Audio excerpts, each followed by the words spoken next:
सोचो एक ऐसी रिटायरमेंट जिंदगी जब आपने अपनी जीवन की मेहनत का फल पा लिया है। अब आपके पास टाइम है अपने फ्रेंड्स एंड फैमिली के लिए, पूरी दुनिया घूमने के लिए और रिलैक्स होकर अपनी रिटायरमेंट लाइफ को एंजॉय करने के लिए। लेकिन ये सब संभव कैसे होगा जब आपने कोई रिटायरमेंट फंड बनाया ही नहीं है? ये सब संभव कैसे होगा जब आपने रिटायरमेंट फंड की तरफ कोई अलोकेशन ही नहीं किया? अभी के समय में इन्फ्लेशन 6% जितना है।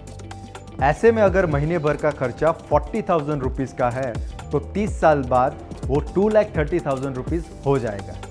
अगर आप 60 इयर्स की उम्र में रिटायर होते हैं और आपकी लाइफ एक्सपेक्टेंसी 85 इयर्स की है तो आपको 60 इयर्स की एज पे अप्रॉक्सीमेटली 5.5 करोड़ रुपीज़ का रिटायरमेंट फंड चाहिए होगा एक पीसफुल रिटायरमेंट लाइफ जीने के लिए।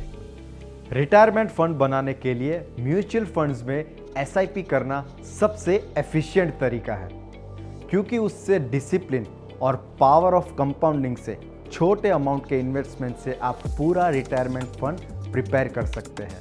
आप जानते हैं रिटायरमेंट फंड को शुरू करने की राइट एज क्या है? जब आप एक बीज बोते हो तो वो समय के साथ एक पेड़ बन जाता है।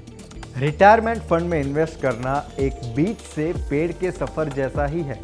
अगर आप 25 इयर्स के हो और आप 60 इयर्स पे रिटायर होना चाहते हो तो आपके पास 7.37 करोड़ रुपीस का रिटायरमेंट फंड चाहिए होगा, जिसके लिए आपको 13,000 रुपीज़ की एसआईपी करनी होगी।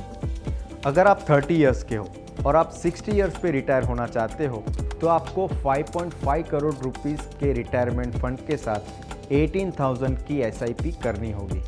यही अगर आप 40 इयर्स की उम्र में करते हैं 60 इयर्स पे रिटायर होने के लिए तो आपको 3.08 करोड़ रुपीस का रिटायरमेंट फंड चाहिए होगा, जिसके लिए आपको 33,000 रुपीस की एसआईपी करनी होगी।